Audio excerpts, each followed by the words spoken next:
Hi, I'm Emily, and I'll be talking to you today about the book Prisoner B-3087. So, this book cover to me really shows the fear of being burned to death by the incinerator and smelling the dead flesh, and also it really shows how it felt to be named a number instead of a name, and how poor the clothes that they got were. Also, shows that it is based on a true story. So our main character, Yannick, or Jack, went to 11 different concentration camps, and the years of the concentration camps are in orange. The first concentration camp he went to, Passau, he found his uncle, which was his only family member so far that he knew was alive. And he survived 2 death marches, which the years are in red. It's crazy that he did, because death marches killed a lot of people. And finally, he went to the German city where he met the love of his life, Ruth. So the story conflict here was the Jews versus Nazis. They didn't agree on religion, which led to the camps, but really, in this story, it was a matter of life and death, on if Jack was going to make it or not. Some good guys were the Jewish population, which is Jack, or Yannick. He's the main character, and Oskar Schindler, who created the Schindler's List and helped many Jews get out. But Jack worked at his factory and left months before Schindler could save him. And some bad guys in the story are Nazi soldiers and the doctor who did crazy experiments.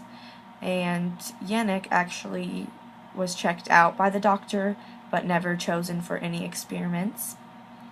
And then the bad guy, obviously Hitler, who controlled all this madness. But then there was Moonface. He was a Nazi who beat Yannick in a camp that he was in, which was Bergen-Belsen. And that's when he met Moonface. And then later, Moonface gave Yannick some bread, which helped him live and get through it and survive it. So he was a good and bad guy. Some 2 scenes that really stood out to me was, one, the pigeon coop in a ghetto that Yannick lived in before he was transferred to a concentration camp. He fit his whole family, which was 12, inside the coop. And the Nazis never found the coop. They actually plucked all of his family and him from their work and just the streets.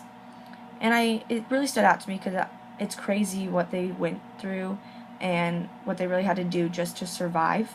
If you think about it, an average pigeon coop is not that big. Another scene that really stood out to me was the camp experience. In one of the camps, he's punished for others running away, and he had to watch the guy who was punished for running away as this little boy, and they hung him, and it was crazy that they were forced to watch it. Some book facts were his family hid in the pigeon coop, he carried a friend through the death marches, and he was in the same camp as his uncle, and he survived it all. And some history facts were some families hid Jews. There were multiple camps all over. They split families apart in different camps, so he was lucky that he had his uncle, and many did not survive. And between both of them, they had in common concentration camps. Before I read, I knew that Hitler was the leader and that Jews were the target, but after I read, I understood that they targeted more than Jews, like gypsies, and there were ghettos that Nazis took them to. My view on camps were, before I read, only a few camps, they had hard labor and many died. My view on camps after were camps were everywhere, Jews were transported to different camps, and they had gas showers and chambers that they killed them in.